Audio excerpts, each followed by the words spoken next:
we call it the bloated bundle. It's a pretty negative term as it is today. And so I think users have spoken. I think it's clear that they want something different. I think choice, Basil, to your point, is really important there. And it's choice with a little bit of an influence in terms of the importance of things like personalization and machine learning and helping make the right recommendation based on what you've watched or what your interests are. I think it's a balance between those things, and I think the consumer should have choice, especially when it comes to anything that's the business model in which they prefer to have their viewing experience in, and have the choice to sign up for individual a la carte services or bundles.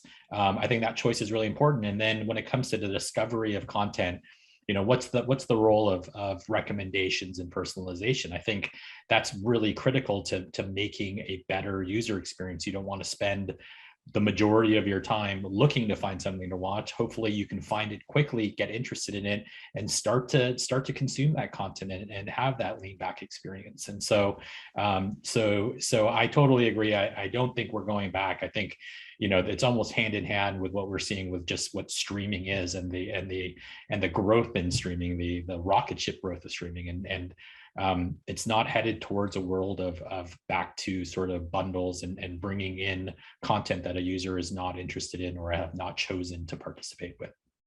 Yeah, absolutely. I think there was a time where one could think that you were at the point of the road where we could have gone that way. So imagine, when Disney came along and they could have said, look, I'm going to have my app, and if you want to have kids content, you pay half the price. And if you want to have, the series with Star Wars and The Mandalorian, whatever, then you pay something else. And I think that's how it started in the cable business. If you remember, the only reason why people thought they were overpaying is because they would see how much it costs for me to have these 10 extra channels about documentaries or 10 extra channels about sports.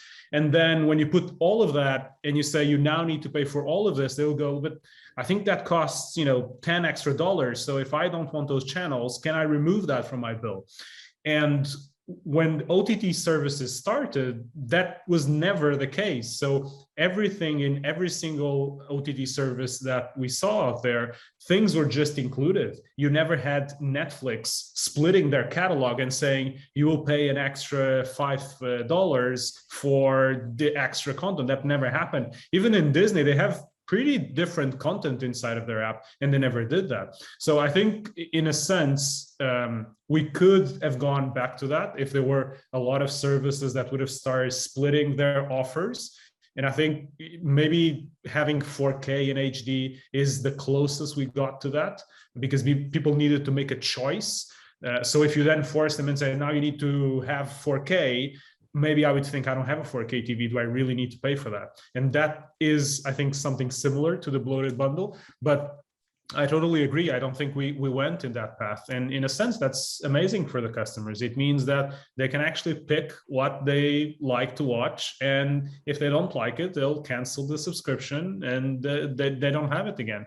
And I think this element of choice is something that I think is here to stay, and it's not going to go away. And people are just going to get used to that. It's going to be impossible to go back to a different model, I think.